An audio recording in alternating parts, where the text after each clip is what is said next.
तेजस्विनावधीतमस्तु मा विद्विषावहै। ॐ शान्ति शान्ति शान्तिः। समस्तजनकल्याणे निरतं करुणामयं नमामि चिन्मयं देवं सद्गुरुं ब्रह्मविद्वरम्।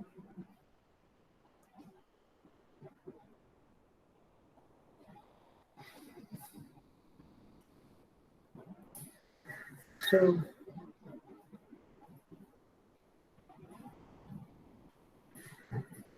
I welcome all sadhakas on this Shweta online satsang with great love and great respect. Welcome. So we start with chanting of the mantras. Hari Om Brahmavadino vadanti Kim karanam brahma kutasmajata Jivamakena kvajasam pratishta Adhishita kena sukhe tareshu Vartamahe brahma vido vyavastham Kalhasvabhavo niyatir yaduksha Bhutani yoni purusha iti chetya संयोगै साम्नतु आत्मभावात् आत्माप्यमीश सुखदुःखहेतु ते ध्यानयोगानुगता अपश्यन् देवात्मशक्तिं स्वगुणैर्निगूढां यकारणानि निखिलानि तानि कालात्मयुक्तानि अधितिष्ठते कः तमेकमेवं त्रिवृतं षोडशान्तं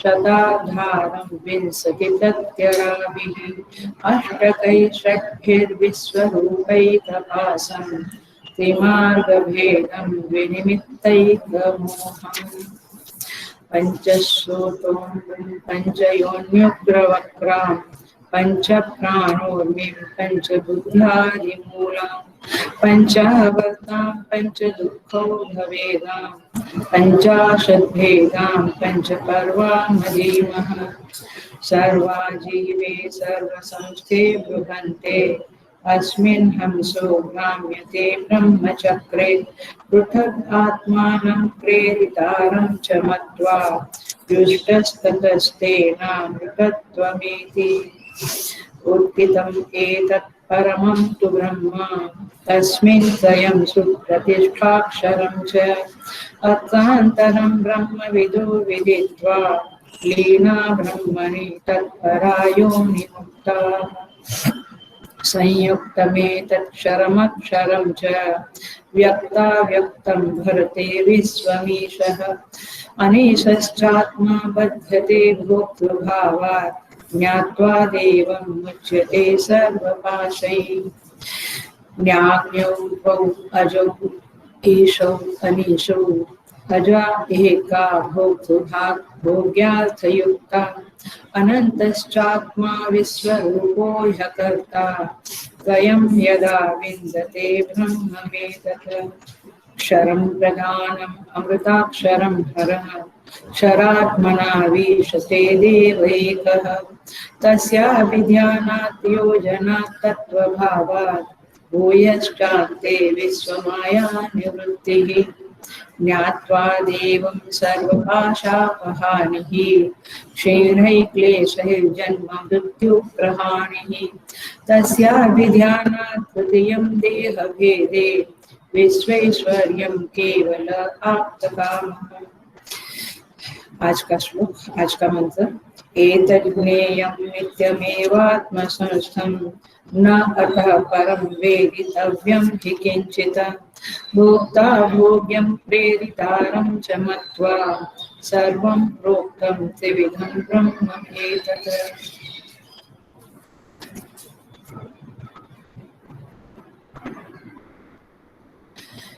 सो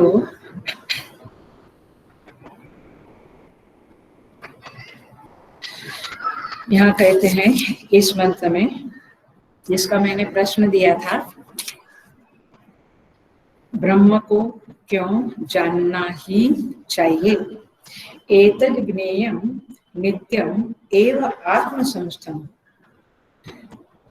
आत्मसंस्थम, अपने भीतर स्थित, एतत्, एतत् माने ब्रह्म, एव, एव शब्द बड़ा इंपॉर्टेंट है।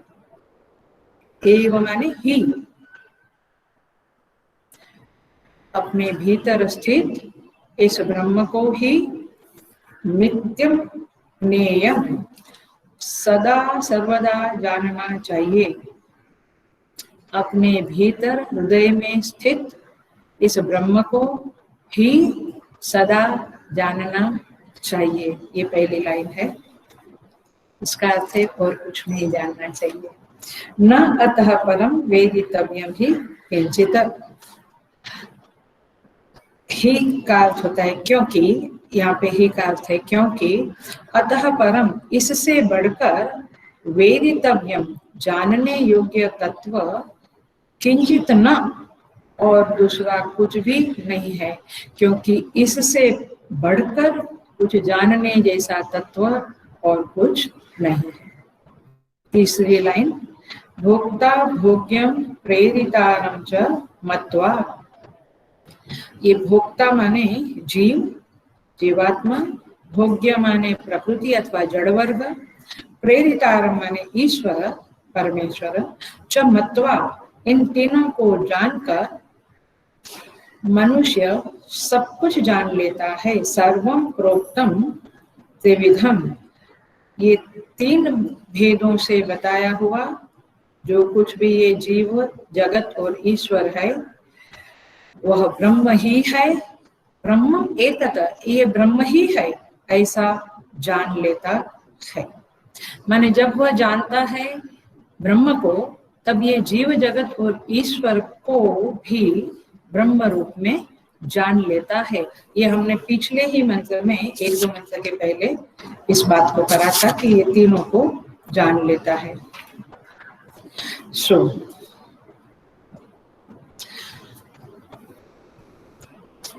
फिर से एक बार कहें, एतद् ज्ञेयं नित्यम आत्मसंस्थम एव, हृदय में स्थित इस ब्रह्म को ही जानना चाहिए, क्योंकि इससे परे और कुछ जानने जैसा नहीं है।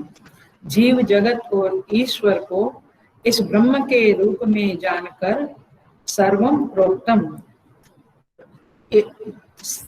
इस जीव जगत और ईश्वर को इस ब्रह्म के रूप में जान लेना चाहिए, अथवा वही ब्रह्म है ऐसा समझना चाहिए।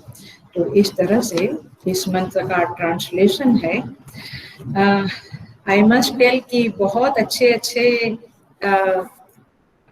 कमेंट्स डाले हैं ग्रुप में, and I am very happy. लगभग काफी लोगों का सब अच्छा ही है, और सेम है जो मैं बोलने जा रही हूँ उसके साथ मैच खाता है, और अच्छा है, अच्छा लगता है आप लोग डाला। सो हम देखते हैं अभी। एतज, एतद माने क्या? शास्त्र में एतद शब्द का अर्थ है साक्षात अपरोक्ष आत्मा।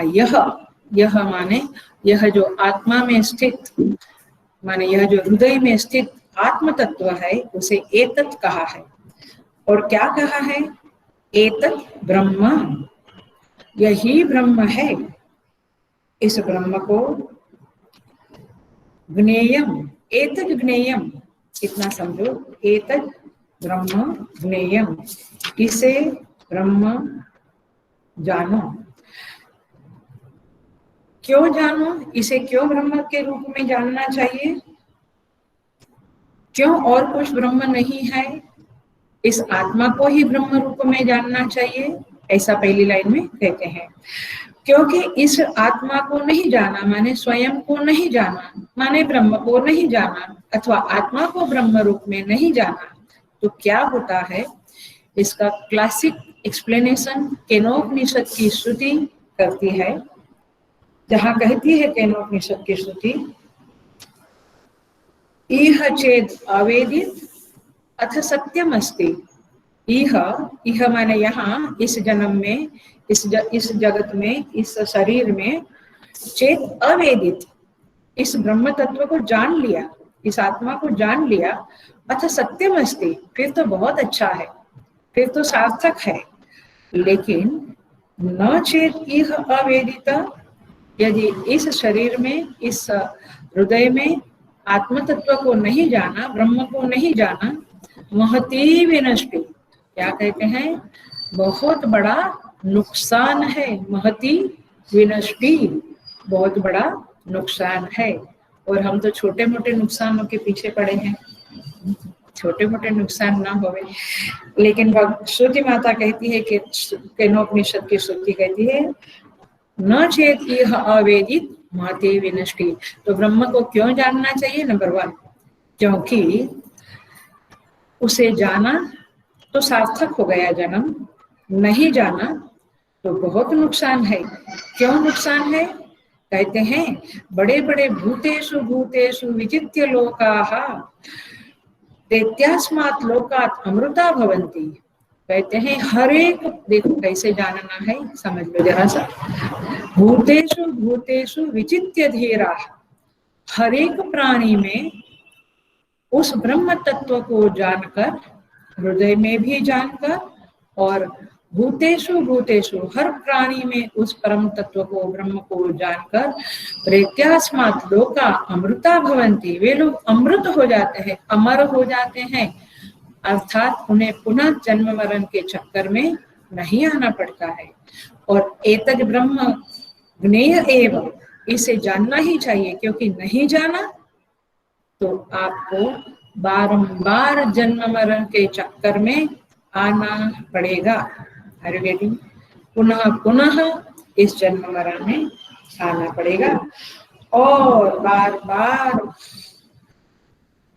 गर्भ में रहना पड़ेगा, बुढ़ापा रहना पड़ेगा, रोगी होना पड़ेगा, सो मेनी कष्ट ही कष्ट भोगना पड़ेगा।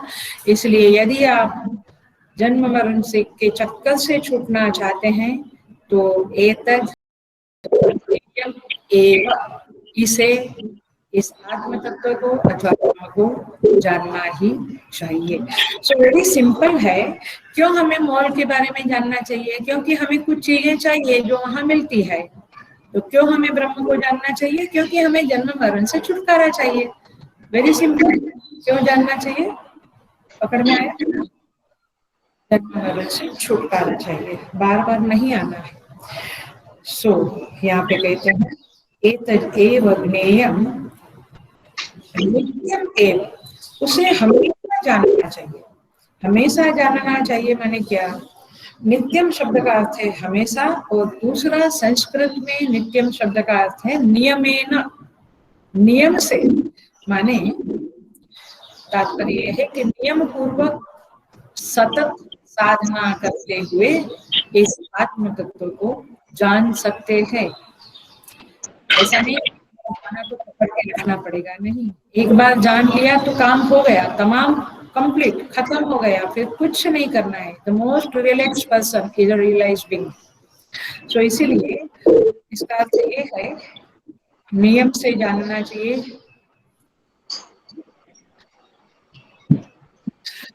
नियम से जानना चाहिए, क्योंकि नित्य जानना चाहिए। कब तक? जब तक जगत प्रतीति समूल नष्ट ना हो जावे। हेलो, ध्यान से सुनो। कब तक उसको जानने का प्रयत्न करना चाहिए?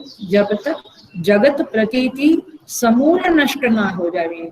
रियलाइजेशन के बाद आपकी प्रतीति चालू रहती है, उसको लेश अविद्या कहते हैं, लेशा विद्या कहते हैं।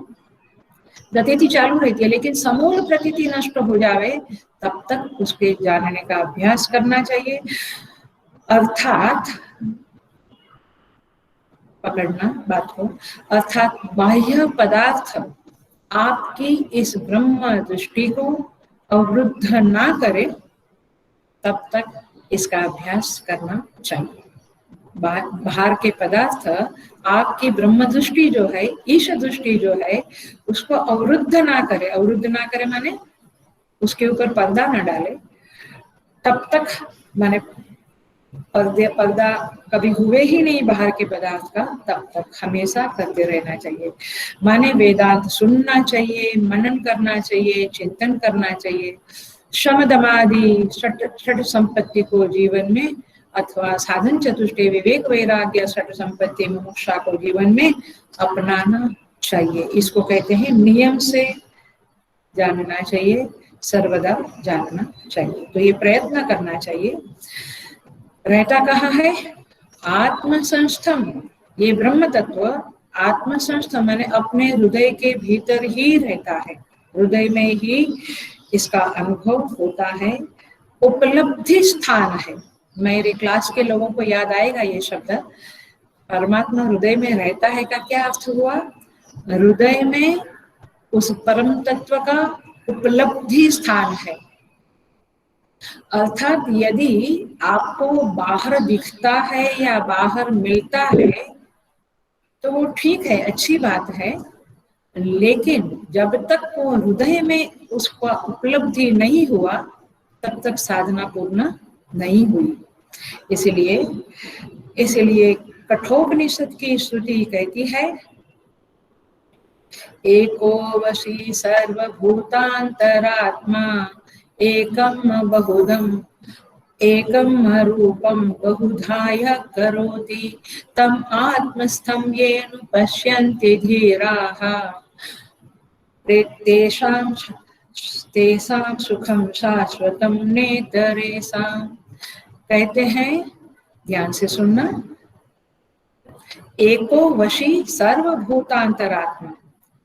एक है जो सब भूतों की आत्मा है, जो सबको वश में रखता है और स्वयं एक होने के बावजूद बहुधा रूपम करोति, बहुत सारे रूपों में अपने आप को महसूस कराता है, अपने आप का एहसास कराता है।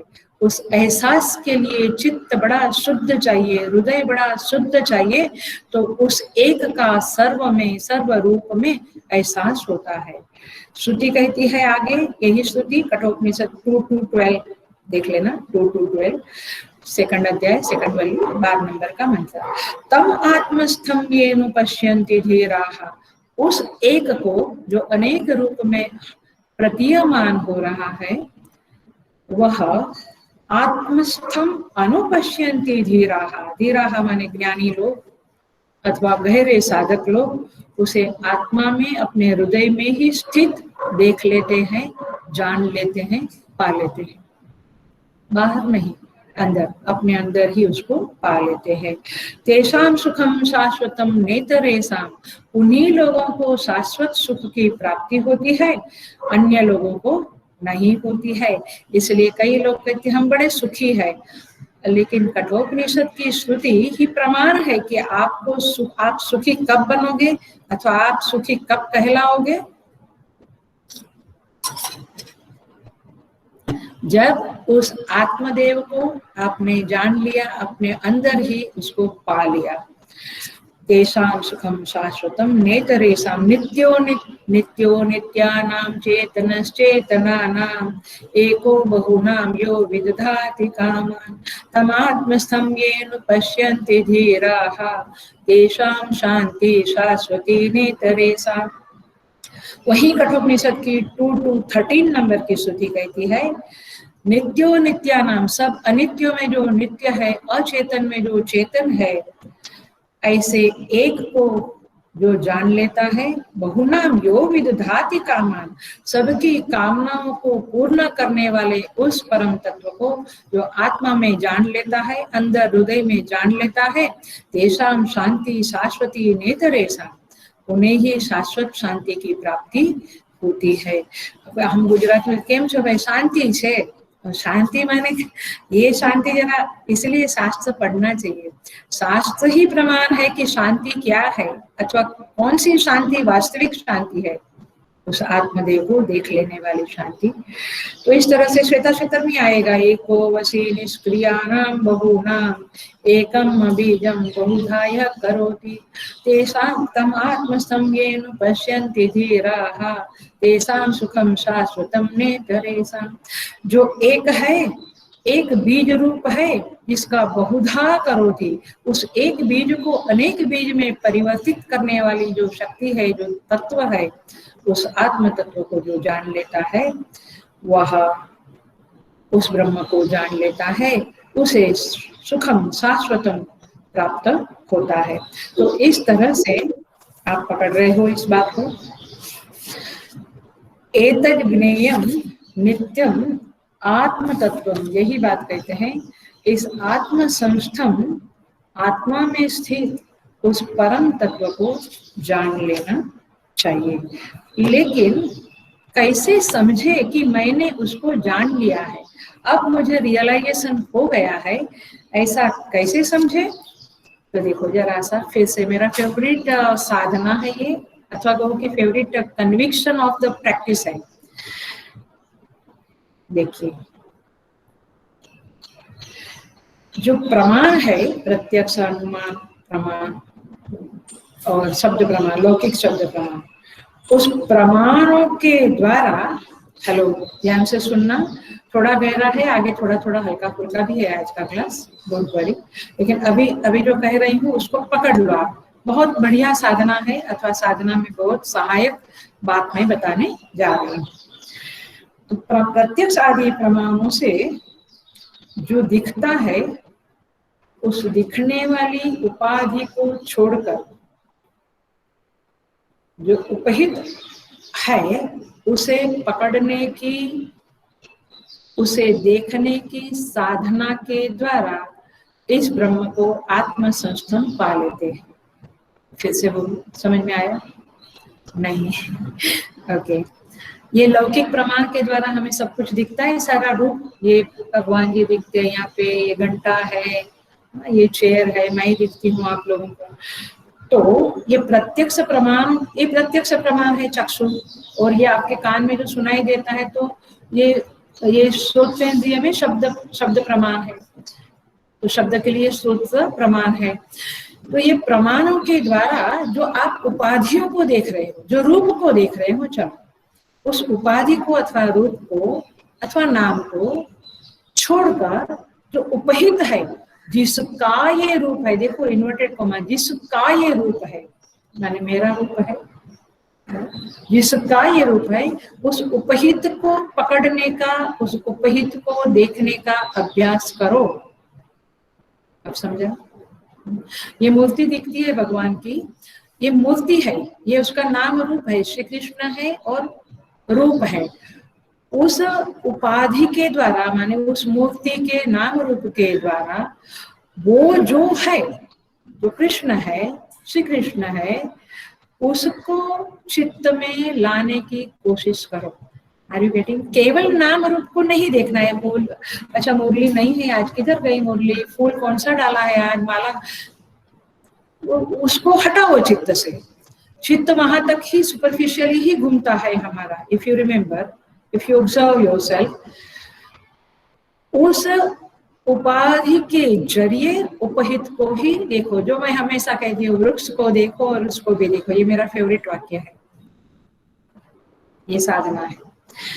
देखो, एक वस्त्र को आप देखते हो, अब मैं थोड़ा सा हटके बोलती, मैंने थोड़ा सा अलग तरह से बोलती हूँ। वस्त्र को देखो, अब हमने सबने वस्त्र पहने हैं, तो वस्त्र को देखो और वस्त्रनिष्ठ, वस्त्र में निष्ठ जो सदचिद ब्रह्म है, उसको भी देखो। समझ में आ रहा है? इसका मतलब हुआ, सब कुछ देखते हुए उस उपाधियों को छोड़कर उसमें जो निष्ठ, उसमें जो अंतर्हित, अंतर्निहित सच्चित आत्मा है, सच्चित आनंद रूप ब्रह्म है, आत्मा है, उसको देखो। अब मैं गहरे साधकों के लिए अथवा जिसको वेदांत में आनंद आता है उनके लिए एक इसी बात को अलग तरह से प्रस्तुत करती हूँ। अर्थात वस्त्र के नाम रूप का बाध करके माने निगेट करके, उसको हटा देना। अर्थात वस्त्र के नाम रूप का बाध करके ब्रह्म ही अविद्या विलास के द्वारा परिचिन्न होकर नाम रूप को धारण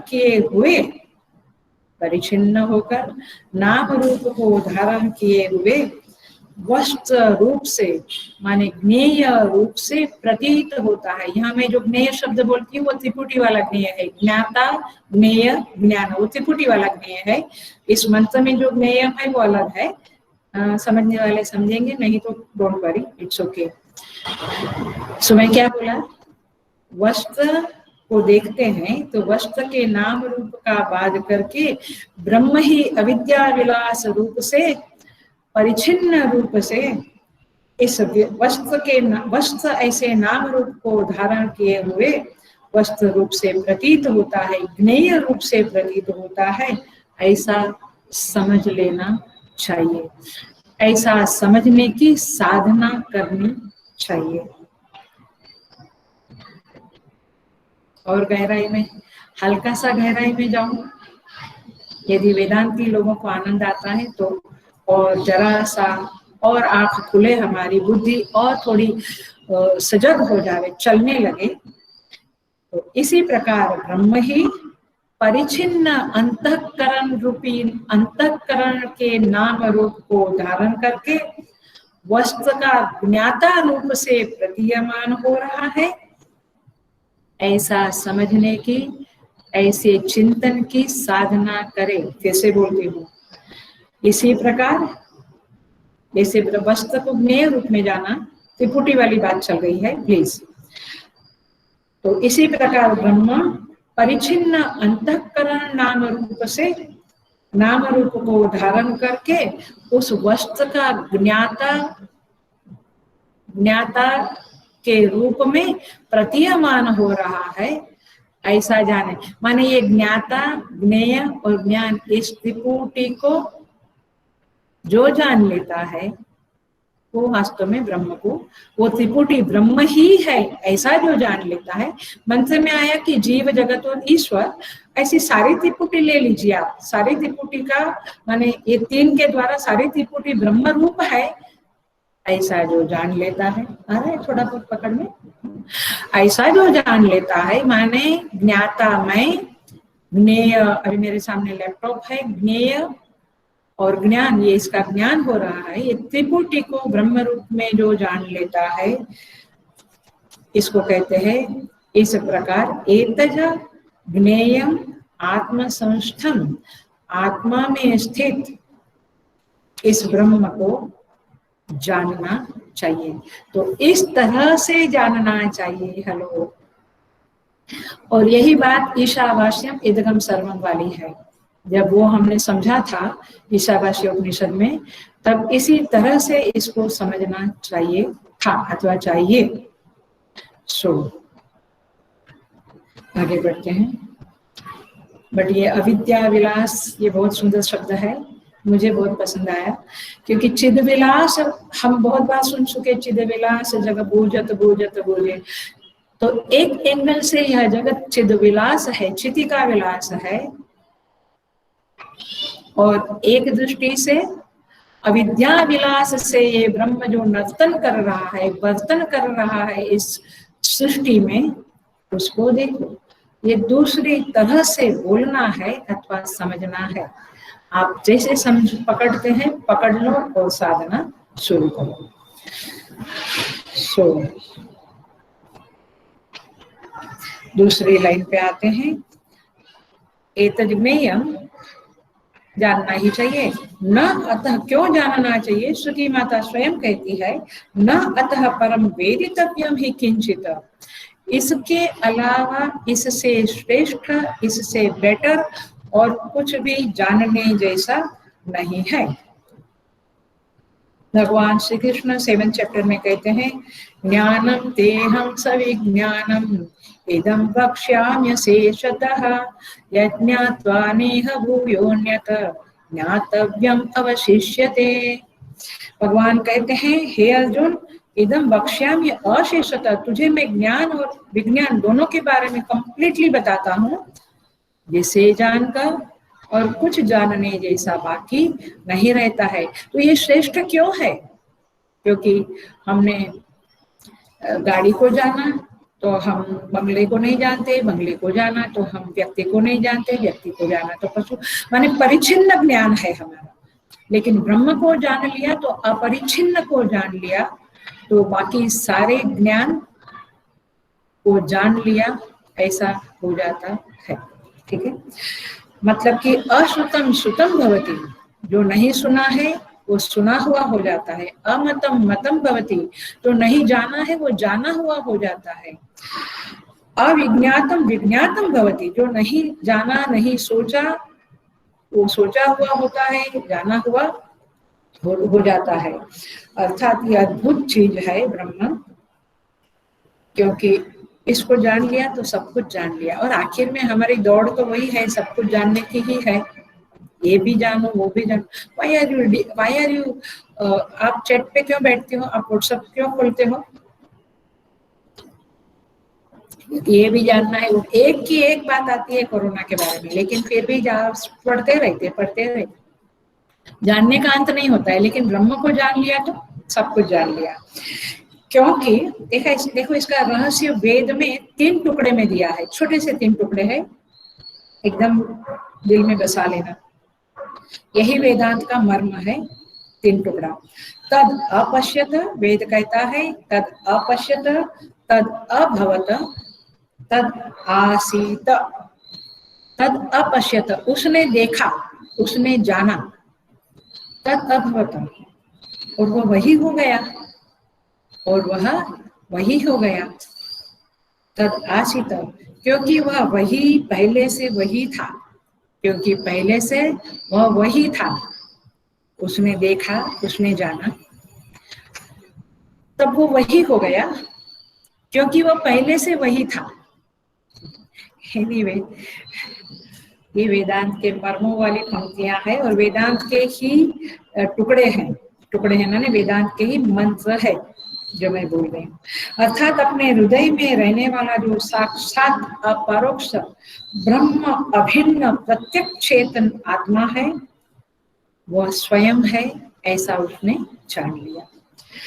तो इसलिए स्वयं को जान लिया तो और जानने योग्य चीज और कुछ रहती नहीं है, क्योंकि स्वयं को जाना तो सब कुछ जान लिया। स्वयं को जाना मैंने, आप बिल्कुल ऐसा नहीं समझना कि एक देह में जो छोटा सा मैं हूँ ऐसा कुछ जान लिया। मैं सर्वव्यापक वह तत्व हूँ, ब्रह्म बृहत्वात् ब्रह्म, मैं सर्वव्यापक हूँ। जब मैं सर्वव्यापक हूँ तो नेचुरली मैं सब कुछ जान लूंगा। इस तरह से देखना, समझना। नहीं तो ऐसे आपकी बुद्धि पकड़ेगी कि मेरे अंदर कुछ है उसको जान लिया, ऐसा नहीं। मैं सर्वव्यापक ब्रह्म हूँ ऐसा जान लिया तो फिर नेचुरली सब कुछ जान लिया। ये नेचुरली शब्द जो मैं बोलती हूँ, इसको आप लॉजिकली समझोगे तो अच्छा रहेगा। मैंने लॉजिकली मुझे जान लिया तो सब कुछ जान लिया का अर्थ क्यों है? क्योंकि लॉजिक ये है कि मैं सर्वव्यापक, दैट्स द पॉइंट, है ना। इसीलिए सब कुछ जान लिया। ऐसा नहीं कि मैं अंदर हृदय में कुछ बैठा हुआ है उसको मैंने जान लिया तो मैंने सब कुछ जान लिया, ऐसा सब कुछ गलत फहमी नहीं समझना। उसको तर्क से समझो थोड़ा, क्योंकि मैं सर्वव्यापक हूँ तो सब कुछ मैं जान ही सकता हूँ। तो ये एक तरह से हम समझते हैं, और तरह से समझे हम थोड़ा सा देखिए, और ऐसे समझे कि ब्रह्म ज्ञान के बाद ब्रह्म ज्ञान ही यथार्थ ज्ञान है। पहले ये पकड़ो, ब्रह्म ज्ञान ही यथार्थ ज्ञान है। तो बाकी सब कुछ हम जानते हैं वो क्या है? वो मिथ्या ज्ञान है भाई, वो अयथार्थ ज्ञान है, विपरीत ज्ञान है। सो ब्रह्म ज्ञान क्या, ब्रह्म ज्ञान का लक्षण क्या है? मैं बाहर की चीजों को जानता हूँ तो आप कहते कि ब्रह्म ज्ञान हो गया, ब्रह्म का ज्ञान हो गया, तो ब्रह्म ज्ञान का लक्षण क्या है? ब्रह्म ज्ञान से ऐसी वस्तु जानी जाती है, अथवा ब्रह्म ज्ञान माने ऐसी वस्तु का ज्ञान जिसका कभी बाध न होए, नेगेशन न होए, माने उस चीज को जान लिया तो सब कुछ जान लिया। क्योंकि देखो, इसको मुझे शायद एग्जाम्पल से ही समझाना पड़ेगा। रज्जु को जान लिया तो सर्प, माला, दंड, जलधारा सबको जान लिया। तो जब मैंने सर्प देखा, फिर किसी ने कहा नहीं नहीं देखो, बराबर ध्यान से देखो, ये तो फूल की माला पड़ी हुई दिखती है। तो जब फूल की माला देखी तो सर्प का क्या हो गया, बाध हो गया, निगेट हो गया। ऐसे फूल की माला किसी ने कहा नहीं नहीं ये तो जलधारा है, तो फूल की माला का बाध हो गया। तो संसार की चीजों का बाध होता रहता है, लेकिन रज्जु जान लिया तो किसका बाध होगा, किसी का भी नहीं। तो इसी तरह से ब्रह्म जान लिया और रज्जु जान लिया, तो बाकी की चीजें जानने का मतलब क्या है, बाकी की चीजें मिथ्या है ऐसा जान लिया। और मिथ्या है ऐसा जान लिया, फिर उसमें क्या बोलेंगे, डिगिंग करके जानने की जरूरत लगती है झूठी चीज को। मिथ्या को क्या जानना है, खोटा है क्या जानना है। तो इस सेंस में इस तरह से समझे कि ब्रह्म अतिरिक्त सब ज्ञानों का बाध हो जाता है और वस्तुतः आत्म तत्व से भिन्न, और आत्म तत्व से भिन्न और कुछ भी नहीं है। जैसे रज्जु से भिन्न वह सर्प नहीं है, ऐसा समझ में आ जाता है। इसीलिए और कुछ जानने योग्य अतः परम न वेदितव्यम, इसलिए और कुछ जानने योग्य नहीं रहता है। आपने जब सच्चाई जान ली तो कितनी किसने क्या झूठ बोला, क्या गलत, क्या झूठे बयान थे, उसको जानने की क्या जरूरत है, खत्म हो गई बात, सत्य जान लिया आपने। और इसीलिए ये जो दुख रूप संसार है, जड़ रूप संसार है, चंचल है, इसलिए मिथ्या है। ये जान लेने से, माने ये बात भी हम जान लेते हैं, इसलिए एक बार ब्रह्म जान लिया तो और कुछ जानने योग्य नहीं बचता है। आगे कहते हैं भोग्यम भोक्ता भोग्यम प्रेरितारं च मत्वा सर्वं प्रोक्तम त्रिविधम ब्रह्मम एतत। ये भोक्ता जो है, भोक्ता माने कौन, जीवात्मा, और भोग्य माने कौन, प्रकृति अथवा जगत। प्रकृति अथवा तीसरी लाइन पे मैं चली आई हूँ, मंत्र की तीसरी लाइन पे देख लेना, आपको नहीं पता है तो तीसरी लाइन है जहाँ पे कहते हैं भोक्ता माने जीवात्मा, भोग्य माने प्रकृति अथवा विश्व, ये जगत, और प्रेरितारम माने ईश्वर। लेकिन ये जो हमने पिछले मंत्रों में देखा, याद करना, क्योंकि श्वेताश्वेतर इसी थ्रेड के ऊपर, सूत्र के ऊपर चल रहा है कि जीव जगत और ईश्वर ये तीनों ब्रह्म है। यही बैकग्राउंड में जो साप ध्वनि चलती है ना तंबूरा में, तानपुरा में, ऐसे बैकग्राउंड की ध्वनि यही है कि जीव जगत और ईश्वर ब्रह्म रूप है। तो फिर आपको ईश्वर दृष्टि मिल ही गई। तो इसलिए जीव और जगत जो है, जीवात्मा और ये प्रकृति, वो क्या है, कार्य उपाधि है। थोड़ा ध्यान रखो, ध्यान से सुनो। कार्य उपाधि माने इफेक्ट है, और जो कारण उपाधि है वो ईश्वर है। कारण उपाधि क्या है, ईश्वर है। इसलिए 7वें अध्याय में क्या कहते हैं, मैं बार बार यही मंत्र, यही श्लोक बोलती हूँ, क्योंकि यही श्लोक इस श्वेताश्वेतर का ध्वनि है। इसी ध्वनि के ऊपर श्वेताश्वेतर चल रहा है। भूमिरापो नलो वायु खम मनो बुद्धिरेव च अहंकार इति यमे भिन्ना प्रकृतिरष्टधा अपरेयमितस्त्वन्याम् भिन्ना प्रकृतिरष्टधा जीवभूता महाबाहो ययेदं धार्यते जगत। ये जो प्रकृति है वो अपरा है और जीव है वो परा प्रकृति है। तो ये दो प्रकृति को मैं धारण करता हूँ, ऐसा परमात्मा कहते हैं। तो अर्थात ये है कि कारण रूप में परमात्मा है, ईश्वर है, कारण उपाधि है, और कार्य उपाधि जीव और जगत है। लेकिन अब क्या कहते हैं, अब क्या कहते हैं, भोक्ता भोग्यम प्रेरितारम च मत्वा, ये मत्वा शब्द बड़ा इंपॉर्टेंट है, जानकर, इन तीनों को ब्रह्म रूप जानकर, एतत् ब्रह्मम, ये तीनों ब्रह्म है। कैसे जाने, उसका एक लॉजिक प्रस्तुत करती हूँ, पकड़ लेना, ध्यान से समझ लेना। जब हम अवस्था त्रय, तीन अवस्था है ना हमारी, जागृत, स्वप्न और सुषुप्ति। जब हम तीन अवस्था का विचार करते हैं तो जो जागृत अवस्था है वह कार्य अवस्था है, स्वप्नावस्था है वह भी कार्य अवस्था है, और सुषुप्ति एक कारण अवस्था है। तो जागृत और स्वप्न रूपी कार्य उपाधि का साक्षी और कारण रूपी सुषुप्ति रूपी कारण उपाधि का साक्षी एक ही है, राइट। मुझे मालूम पड़ता है कि ये मेरी जागृत अवस्था है, आई थिंक अभी जागृत अवस्था ही है हम सबकी, और मुझे मालूम पड़ता है कि मेरी स्वप्नावस्था थी और सुषुप्ति थी। तो तीनों को देखने वाला जो साक्षी है, साक्षी का ध्यान कैसे करें ऐसा पूछा गया था, मैं बताऊंगी विस्तार से, लेकिन अभी पकड़ लो इस बात को। ये तीनों को देखने वाला, जानने वाला जो है उसका नाम साक्षी है। उस साक्षी का चित्त में ध्यान करो, ध्यान करो माने स्मरण करो, याद करो। तो तर्क क्या है, इन तीनों अवस्था का एक ही साक्षी है और वह है ब्रह्म, आत्मसंस्थम। इस ब्रह्म को आप जान लो, ऐसा मनन करके इस तीनों को, जीव जगत और ईश्वर को ब्रह्म रूप में जानो। माने उपाधि और उपहित जो है उसका साक्षी मैं ही हूँ, माने उपाधियों का साक्षी मैं ही उपहित रूप में हूँ। तात्पर्य यह है कि तीनों उपाधियां जो है, विराट, हिरण्यगर्भ, ईश्वर, विश्व, तेजस, प्रज्ञा, शांत, घोर, मूढ़, घोर, घोरतर, अघोर, इस तरह से जितना भी त्रिपुटियां है, ज्ञाता, ज्ञेय, ज्ञान, दृष्टा, दर्शन, दृश्य, जितनी त्रिपुटियां है, और सारा जगत माने हमारा जीवन त्रिपुटी से ही भरा हुआ है। Every moment we are with त्रिपुटी।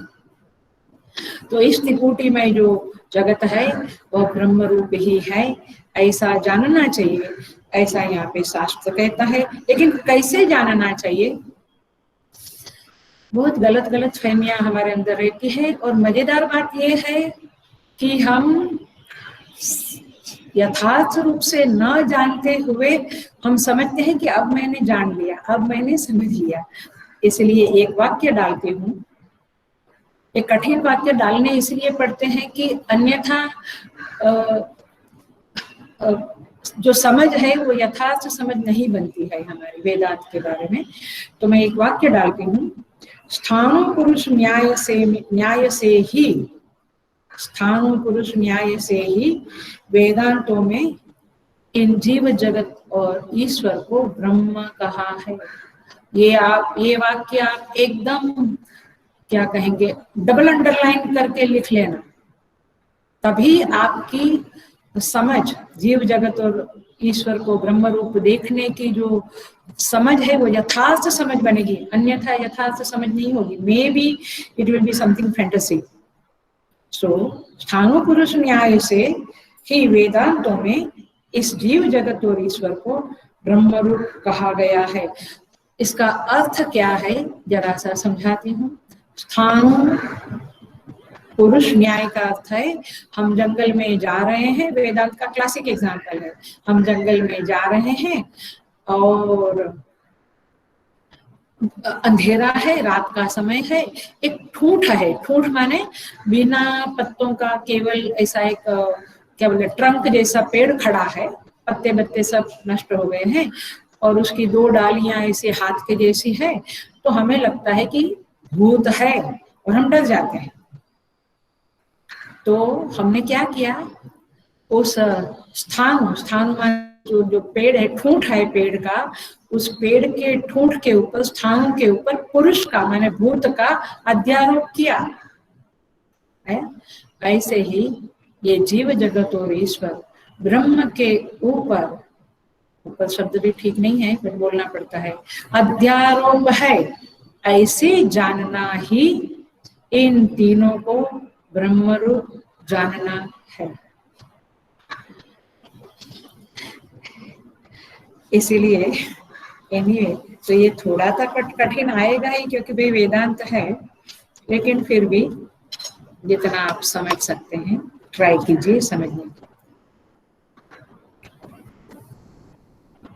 लेकिन मेरे अनुभव से और इतने सालों के स्वाध्याय से मैं इतना बहुत कन्विंस हो चुकी हूँ कि वेदांत के अलावा ब्रह्म को, वेदांत की समझ से ही ब्रह्म को जाना जाएगा। अन्यथा जो ब्रह्म और भगवान हम जानते हैं वो यथार्थ नहीं है, यथार्थ समझ नहीं है। ठीक है, अब हम आगे के मंत्र में प्रवेश कर जाते हैं। आगे कहते हैं उस ज्ञेय तत्व को जाने कैसे। अब साधना है 13, 14, 15 और 16 चार मंत्र में उस ज्ञेय तत्व को जानने की साधना बताई गई है।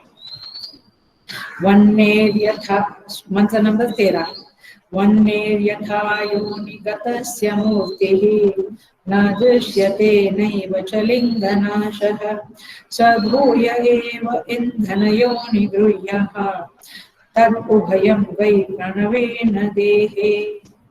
क्या कहते हैं? जिस प्रकार, यथा माने जिस प्रकार, योनिगतस्य माने योनि माने कारण अथवा आश्रयभूत माने आश्रय, आश्रयभूत काष्ठ जो है उसमें स्थित वन्नी, वन्नी माने अग्नि, जो काष्ठ में अग्नि स्थित है, मूर्ति ही ना दृश्यते, उसका रूप नहीं दिखता है। दिखता है ओ ये मेरा टेबल तो लकड़े का है, उसके अंदर वन्नी है, वन्नी माने अग्नि, फायर है क्या? वाव, वो फायर है उसके अंदर, और मैं तो बैठा हूँ उसके ऊपर, मैंने लैपटॉप रखा है, पुस्तक रखा है।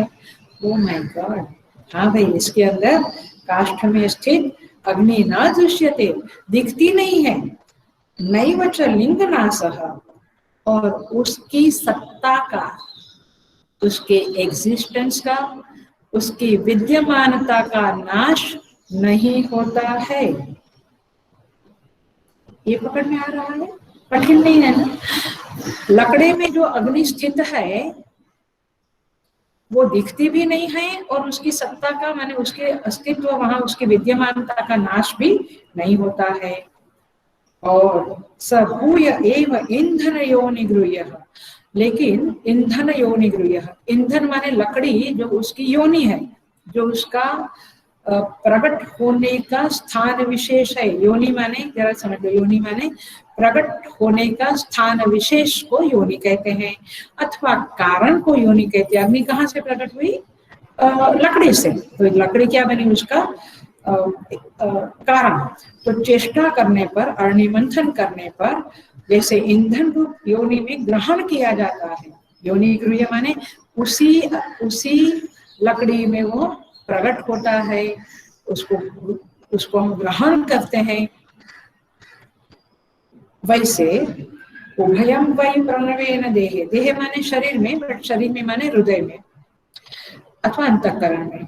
वैसे ही ओंकार के साधन, वैसे ही, आप यहाँ लिखा नहीं है बट आप दिमाग में दाष्टान्त को पकड़ लो, वैसे ही परमात्मा इस बुद्धि रूपी ईंधन में सपोज छिपा हुआ है, लेकिन प्राणों के द्वारा, ओंकार की साधना के द्वारा वह वहां पे प्रकट होता है। पकड़ा? अभी एकदम से पकड़ा, एकदम क्लियर पकड़ा। ईंधन में जैसे, लकड़ी में जैसे अग्नि छिपी हुई है, प्रकट नहीं है, दिखती नहीं है, लेकिन उसमें है, दिखती नहीं है लेकिन उसमें है। लेकिन अग्निमंथन किया या लकड़ी को घिसा, दो लकड़ी को, तो प्रकट होती है। वैसे हमारा माने एक मीडिया है, एक कारण है, एक उपलब्धि स्थान है, वहां वो प्रकट होती है। वैसे बुद्धि रूपी गुहा में भी वो छिपा हुआ है परमात्मा, लेकिन ओंकार की साधना के द्वारा वह प्रकट होता है। ऐसा इस मंत्र में कहते हैं। तो इसका मतलब है कि हमें ओमकार की साधना के बारे में देखना पड़ेगा। हम देखेंगे देखिए, लेकिन ओमकार की साधना का सविस्तर वर्णन अथवा प्रस्तुति नेक्स्ट क्लास में होगी। हम जरा सा फिर से इस मंत्र को चित्त में स्थापित करते हैं। क्या कहते हैं? वन्य यथा योनि गतस्य मूर्ति ही। वन्य माने अग्नि, और योनि, योनि माने यहाँ पे अग्नि किसमें है? वैसे सर्वव्यापक है, लेकिन प्रकट कहाँ से होती है? लकड़ी में से हमें प्रकट होती दिखती है, तो उसका आश्रय है लकड़ी। तो लकड़ी में कौन सी लकड़ी? पीपल की, शमी की, ऐसी लकड़ी में जो यज्ञ में मंथन के लिए, अग्नि मंथन के लिए यूज होती है, राइट? अच्छा, अग्नि मंथन क्या होता है? मुझे लगता है आप गूगल में देख लेना। पुराने जब पुराने समय में नहीं, अभी भी हमारे देश में बहुत सारे यज्ञ होते हैं जहाँ पे अग्नि मंथन माने दो लकड़ियों के, एक नीचे है एक ऊपर है, और मंथन किया जाता है उसको एक रोप बांध के। उसका जैसे पहले अपने दादी माँ नानी माँ मक्खन निकालते थे तो कैसे छाछ के लिए वो डोरी से मंथन करते थे, रगड़ते थे, वैसे समझ लो, थोड़ा सा ऐसे समझ लो। तो इस तरह से अग्नि मंथन के लिए जो लकड़ी बनाई है वह उसकी योनि है। उसमें से वह आग निकलती है। निकलती है माने ईंधन योनि गृह्य, उसी ईंधन से, ईंधन रूपी योनि से गृह्य, गृह्य माने प्रकट होती है, हमें वो ग्रहण होती है। अब एक सॉलिड क्वेश्चन रखती हूँ, कान एकदम सॉलिड, कान ध्यान रख लिए, ध्यान दीजिए। प्रश्न ये है, सच में बोलना ना, मैंने अपने दिल में ही सच में बोलना। प्रश्न ये है कि हम तो सोचते हैं कि मंत्र से अग्नि प्रकट हुई। आउट लागे छे ने, आउट सांभळीए छे ने आपणे, मंत्र किया सब। मैंने देखा है, मैंने 7 साल तक देखा है ऐसा अग्नि मंथन जहाँ लाखों लोग इकट्ठे हुए हैं और चारों प्रकार के वेद माने यजुर्वेद, ऋग्वेद, सामवेद, अथर्ववेद के 50-50 ब्राह्मण लोग एक एक वेद के 4 कोने में, 4 दिशा में बैठे हैं, और क्या मंत्रोच्चार होता है, आधा घंटा, 1 घंटा, 1.5 घंटा, और फिर अग्नि प्रकट होती है। तो हम समझते थे सालों पहले गणेशपुरी आश्रम में जहाँ मैं थी, वहां पे ऐसे 7 साल तक मैंने देखा है। तो मंत्रोच्चार से वाह अग्नि प्रकट हो गई। फिर वो पंडित या भटजी जो होते हैं वो कॉटन ले लेते हैं, थोड़ा कपूर लेते हैं, और वो जो जरा सा चमकारा, क्या बोलते हैं उसको, चिंगारी, इंग्लिश में क्या बोलते हैं, तिनका बोलते हैं, चिंगारी क्या बोलते हैं, एनीवे। तो नहीं, flame is a different, right,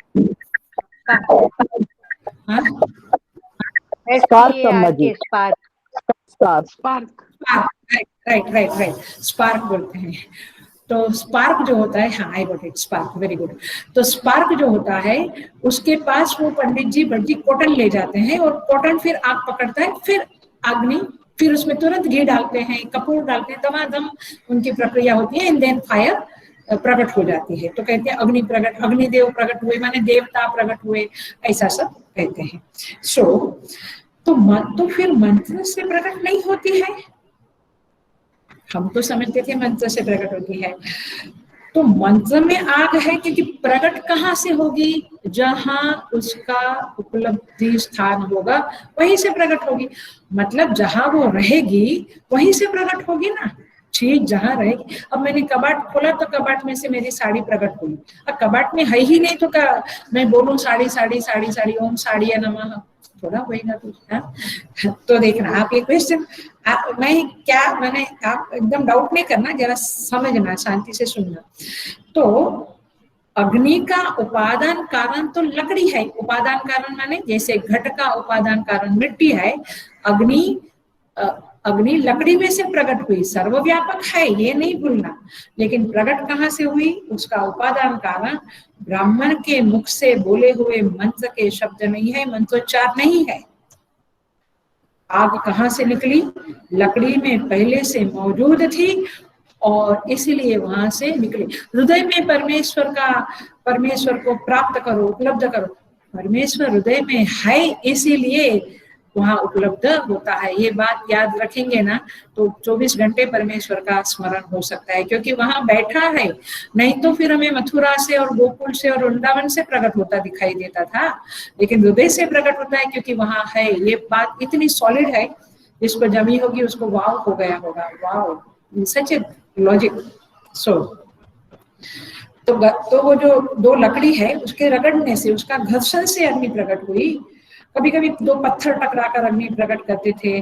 जंगल में बांस है, वो ठंडा है, लेकिन वो आप अपने आप ही जब टकराते हैं तो दावानल प्रकट होता है, माने आग लगती है। तो फिर मंत्र का क्या अर्थ हुआ, सुनो। देखो, अग्नि जो है वो अनेक प्रकार से अपने आप को पेश करती है, प्रस्तुत करती है। जैसे मुर्दा जलाने वाली अग्नि, डेड बॉडी को जलाती है, वो अग्नि भी वही अग्नि है ना। वो अग्नि एक अलग अग्नि है। रोटी सेकने की अग्नि अलग अग्नि है, आप जो गैस पर तवा पे सेकते हैं वो अग्नि अलग अग्नि है। गंदगी जलाने वाली अग्नि अलग अग्नि है, जो कचरा हम जलाते हैं वो अग्नि अलग है। और यज्ञ में जो इंद्राय स्वाहा बोल के मंत्रोच्चार करते हैं वो, और फिर जो अग्नि होती है वो अलग है। तो ये मंत्रोच्चार क्यों करते हैं पंडित लोग, भटजी लोग, इतने सारे पुरोहित लोग, 100-150 लोग मंत्रोच्चार करते हुए मैं देखती थी, और प्रकट होती थी अग्नि। क्योंकि मंत्रोच्चार करने से वह जो अग्नि प्रकट होती है वो पवित्र होती है, वो देवताओं के। क्योंकि अग्नि क्या करती है, हमारा दिया हुआ हविष्य, माने भविष्य माने जो हम डालते हैं, वो हविष जो होता है, हवि जो है वो देवता को पहुंचाता है। तो वो पवित्र अग्नि होगी तब तो देवता, माने देवता का मुख कहा जाता है अग्नि को, पता है ना आपको, देवता का मुख कहा जाता है। तो ये अग्नि को पवित्र करने के लिए ब्राह्मण लोग मंत्रोच्चार करते हैं, क्योंकि ये अग्नि दिया हुआ, अर्पण किया हुआ, ऑफर किया हुआ जो हवि है उसको देवता के पास पहुंचाने वाली अग्नि है। यज्ञ की अग्नि है। इसलिए अग्नि में पवित्रता उत्पन्न करने के लिए मंत्रोच्चार होता है। अग्नि उत्पन्न करने के लिए मंत्रोच्चार नहीं होता है। ये बारीकी की बात है, ये एक महीन रेखा है, आप इसको समझिए। इसी को विवेक बोलते हैं। विवेक शक्ति जागृत है ना, तो दो चीजें बहुत स्पष्ट दिख जाती है। तो इसलिए अग्नि में पवित्रता उत्पन्न करने के लिए मंत्रोच्चार होता है, न कि अग्नि उत्पन्न करने के लिए। अग्नि तो दो लकड़ी जो अग्नि मंथन करते हैं वो रगड़ने से, वो घर्षण करने से उत्पन्न होती है। सो इसीलिए कहते हैं कि इस तरह से ये उत्पन्न होती है। न दृश्यते नैव च लिंगनाशः, पहले तो वो दिखती ही नहीं है और उसका लिंगनाश भी नहीं होता है, माने वो विद्यमान रहती है उधर। तो विद्यमान रहती है तो कैसे विद्यमान रहती है, ऐसी जो फायर दिखती है वैसी विद्यमान रहती है? नहीं नहीं, कारण भाव में विद्यमान रहती है। कारण भाव में विद्यमान रहती है माने कैसा, जो लकड़ी जब हम संघर्ष करते हैं, उसका घर्षण करते हैं तो ऊष्मा पैदा होती है। माने ऊष्मा कहो अथवा गर्मी कहो, वो गर्मी या उष्णता या ऊष्मा के रूप में वो वहां रहती है, लकड़ी में रहती है। इसलिए उसको उसका लिंग शरीर कहते हैं। माने अग्नि का उपादान कारण क्या है, वो ऊष्मा, वो गर्मी। माने अथवा उसको कहो कैसे कहेंगे, तन्मात्रा रूप में अग्नि अपने तन्मात्रा रूप में अपंचीकृत पंचमहाभूत वाले के रूप में वहां पे रहती है। माने तन्मात्रा, माने जैसे सूक्ष्म शरीर से स्थूल शरीर उत्पन्न होता है, वैसे ही यह जो ऊष्मा है, गर्मी है, उसमें से फिर एक चिंगारी स्पार्क पैदा होता है, फिर उसमें कपूर वगैरह डालने से, घी वगैरह डालने से अग्नि पैदा होती है। तो यह लिंग नाश नहीं होता है, मतलब कि कारण रूप में, उपादान रूप में अग्नि वहां पे विद्यमान रहती है। उसको कैसे प्रकट किया जाता है, तो कहते हैं ईंधन योनि गृह्यः, इसका मंथन करने से, लकड़ी को मथने से उत्पन्न होती है। अर्थात मंथन करो का अर्थ क्या है, आप उस ओंकार का उच्चारण करते हुए उस ओंकार के अर्थ का चिंतन करो। तज्जपः तदर्थ भावनम तस्य वाचक प्रणवः, ये पतंजलि का सूत्र बार बार बोलती हूँ। तस्य वाचक प्रणव माने उस परमात्मा का जो वाचक है वो ओंकार है, माने उसको बताने वाला ओंकार है। और तज्जपः तदर्थ भावनम, उस ओंकार का जप करो।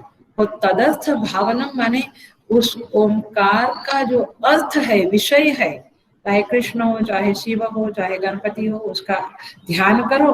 अथवा मैं अगले क्लास में सारा डिटेल में बताऊंगी। अथवा अ क्या है, उसके पीछे क्या समझ है, उसका चिंतन करो। तो इसका अर्थ यही है कि ऐसा चिंतन करने से वह प्रकट होता है। भगवत माने मंथन करने, अथवा आपको नहीं जाना है प्राणों में, तो उसका उपलक्षित अर्थ यह भी है कि भगवान नाम का स्मरण करो, भगवान के रूप का ध्यान करो, चिंतन करो, और आपको वह परमात्मा हृदय में ही, बुद्धि रूपी गुहा माने हृदय में ही प्रकट होगा। देखिए, इसको थोड़ा सा दृष्टांत रूप में समझते हैं। जैसे अग्नि सर्वव्यापक है, लेकिन कुछ पदार्थ ऐसे हैं जिसमें वह प्रकट की जा सकती है। सभी जगह पे अग्नि प्रकट नहीं की जाती है। अग्नि है माने लकड़ी है, दो दिया सलाई क्या मैच स्टिक बोलते हैं आप लोग, अथवा फॉस्फोरस है, उसमें स्वतः प्रकट किया जा सकता है। तो ये क्या है, उसका उपादान कारण है, उसका बीज समझो। उसी तरह से आत्मा भी सर्वव्यापक है, लेकिन बुद्धि रूपी उपादान माने बुद्धि रूपी बीज में अथवा बुद्धि रूपी उपलब्धि स्थान में वह प्रकट किया जाता है। ऐसा नहीं कि बुद्धि ने बहुत मनन चिंतन किया तो वो परमात्मा दिख गया। परमात्मा वहां है, ऑलरेडी वहां पे विद्यमान है, हृदय में बैठा हुआ है। आप आंख बंद करके क्षण भर के लिए अटेंशन को हृदय में ले जाओ तो वहां है। आप हंसता हुआ दिखाई देगा, बोलेगा अच्छा अभी तुम मुझे देख रही हो अथवा देख रहे हो, तो है, मुस्कुराता हुआ वही विराजमान है। अटेंशन ही नहीं होता है, अटेंशन हमारा बाहर के पदार्थों में होता है। तो चूंकि वो वहां है, इसलिए बुद्धि रूपी मीडिया के द्वारा जो उपलब्धि स्थान है उसके द्वारा मैंने मनन चिंतन निधिध्यासन वगैरह करके ओंकार की साधना के द्वारा वह वहां पे प्रकट होता है। और क्या करता है, जैसे प्रबल दावाग्नि रूप में जब अग्नि प्रकट होता है तो सारे पदार्थों को अग्नि रूप बना देता है। वैसे वह जब बुद्धि में प्रकट होता है ब्रह्म रूप में, तो सारे जगत के पदार्थों को ब्रह्म रूप में पलट देता है, अर्थात ब्रह्म रूप में प्रतीयमान हो जाते हैं सारे पदार्थ। मैंने आपकी बुद्धि अब भेद दृष्टि से नहीं देख पाती है, बुद्धि में भेद भाव नहीं रहा है, वो सर्वत्र अभेद दृष्टि से देखने लग जाती है। इसी को कहते हैं कि ईशावास्यम चिद्विलास जग, अब जो बोलो बोलो। तो इस तरह से बुद्धि में यह चराचर जगत ब्रह्म रूप दिखने लगता है। क्योंकि फिर से कहती हूँ, इस मंत्र का ये बहुत सुंदर मंत्र है। ये मंत्र हमें अपने हृदय में विराजमान, मैंने हृदय में परमात्मा विराजमान है और ब्रह्म है, इस बात को इंजेक्ट करने वाला ये मंत्र है। हम गुरुद्वारा में देखते हैं, मंदिरों में देखते हैं, हम तीर्थों में देखते हैं, है वहां पर भी है ही ना, क्योंकि सर्वत्र वो है। लेकिन उपलब्धि स्थान तो माने वो आपके हृदय में ही, बुद्धि रूपी गुहा में ही बैठा हुआ है। केवल मंथन करो, मनन चिंतन करो, केवल श्रवण से नहीं होगा। क्योंकि श्रवण से होता तो यहाँ लिखते थे कि सुनकर वो अग्नि के बारे में सुना तो आपको ब्रह्म प्रकट होएगा। यहाँ क्या कहा है, मंथन करो। आगे का मंत्र में कहा है ध्यान निर्मथन अभ्यासात, ऐसा है। तो तात्पर्य ये है कि बुद्धि में वो ज्ञान, ब्रह्म ज्ञान हुआ तो सारा जगत ब्रह्म रूप हो जाता है। अब एक और वाक्य बोलती हूँ, वेदांतियों को बड़ा प्यारा लगेगा और वेदांतियों को इसमें विलास लगेगा। देखिए, अरणि इत्यादि में लकड़ी में विद्यमान, ये लकड़ी जो है, अरणि जो है, वो उसके अंदर अग्नि है, उसको वो तिरस्कृत, विद्यमान है अग्नि, है ना, अग्नि है तब तो प्रकट होती है, उसको वो तिरस्कृत करके रखती है। बड़ा प्यारा वाक्य समझ में आ रहा है।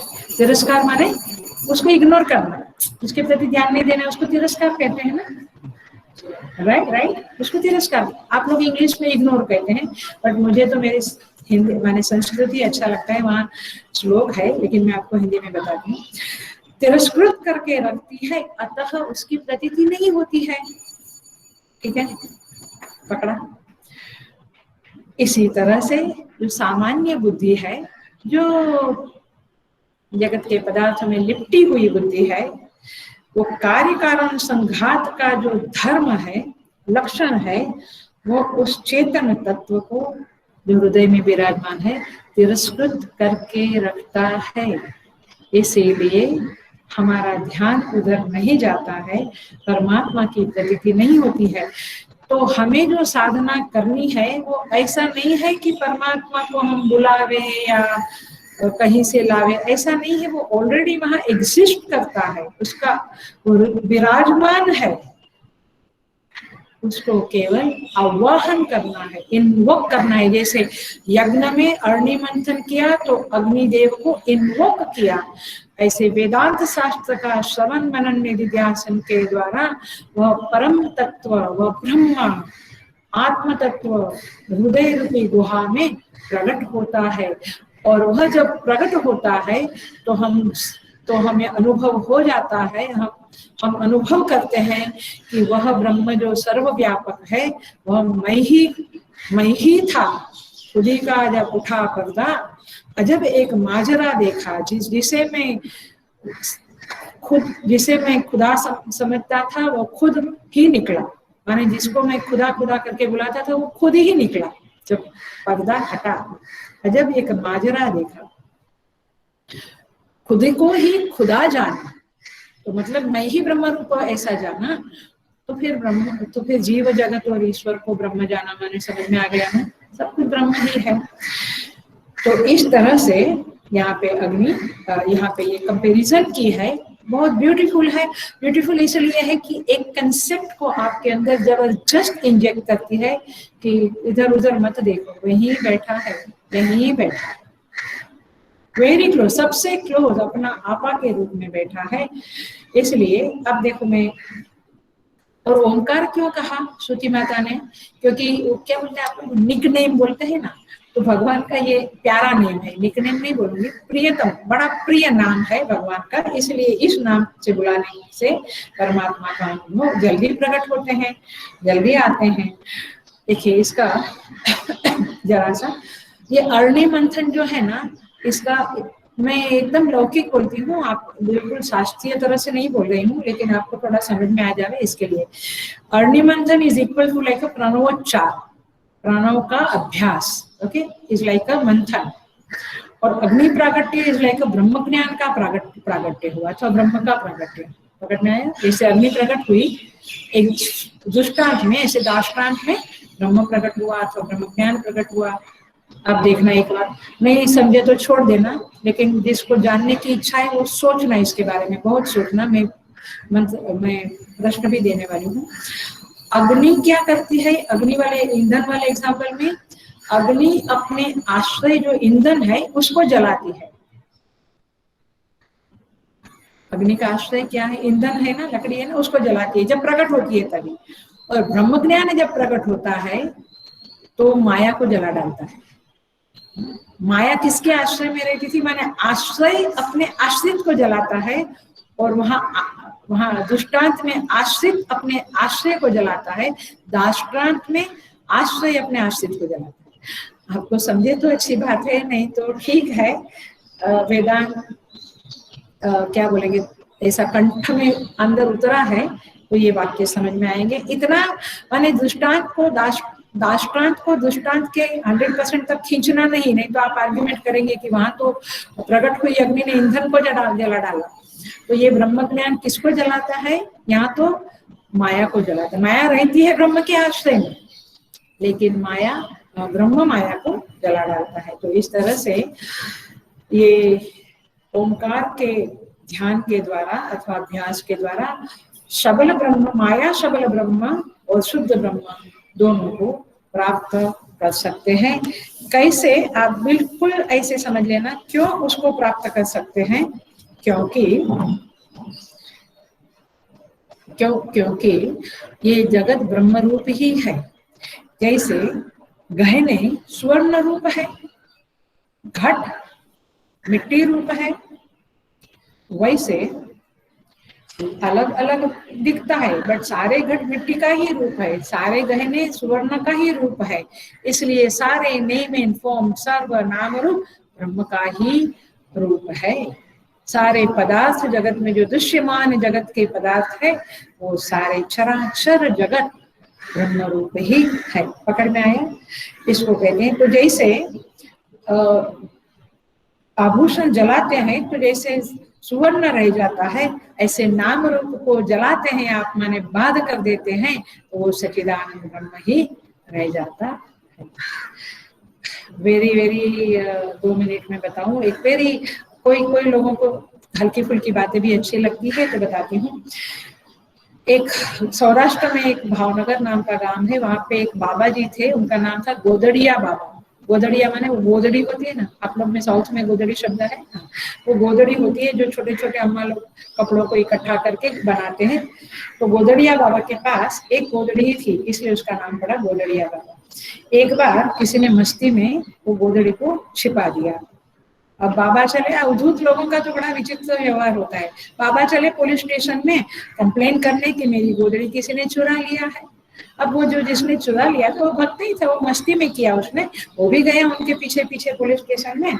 और बाबा जी ने फरियाद की कि फरियाद क्या की कि देखो मेरी सतरंजी कोई चुरा के ले गया, मेरा पिल्लो, उसी को कहिए ना गुजराती में, पिल्लो कोई चुरा के ले गया, मेरा कोट चुरा के ले गया, मेरा शॉल चुरा के ले गया, मेरा मैंने सब कुछ चुरा के ले गया।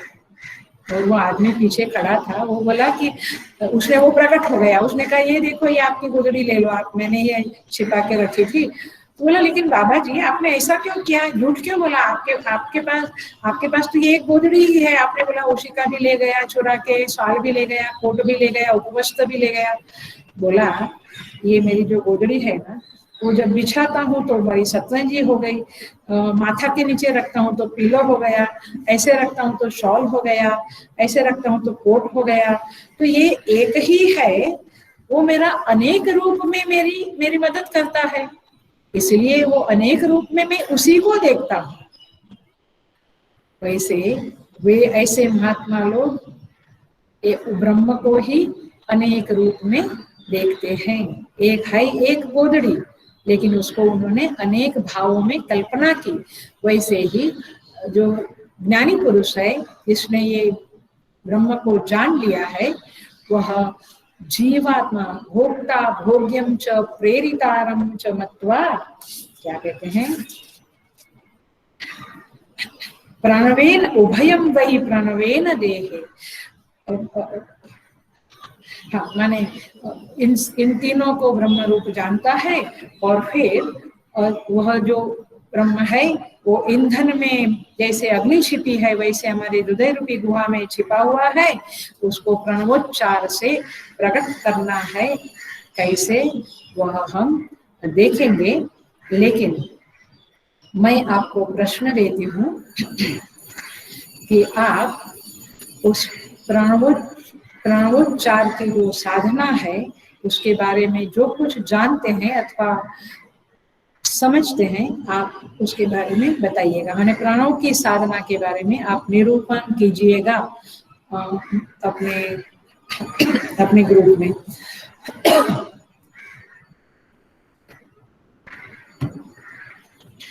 पूरा करते हैं। भगवान हमें इस अगला क्लास केवल प्रणोच्चार उच्चार के ऊपर, प्रणव की साधना के ऊपर होगा।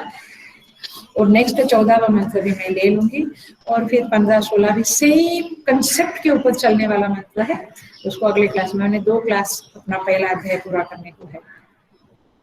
परमात्मा से प्रार्थना करते हैं कि ये शास्त्रों की गूढ़ बातों को हम समझें प्रभु, हमारी बुद्धि इतनी शुद्ध बने, इतनी सूक्ष्म बने कि हम उसे समझें, और जब हम समझेंगे तो ब्रह्म प्राप्ति बहुत ही, क्या बोलते हैं, हस्ताकर्मल आमल कवच, माने जैसे हाथ में आंवला दिखता है वैसे एकदम इजीली दिखने लगेगा ब्रह्म। ऐसा कहते पलक झपकने को जितना समय लगता है उतने समय में ब्रह्म की प्राप्ति हो जाती है। उसके लिए जो लगता है समय या साधना हम देखेंगे। पूर्णमद पूर्णमिदं पूर्णात् पूर्णमुदच्यते पूर्णस्य पूर्णमादाय पूर्णमेवावशिष्यते। ओम शांति शांति शांति। हरिः ओम। श्री गुरुभ्यो नमः। हरिः ओम। Thank you so much.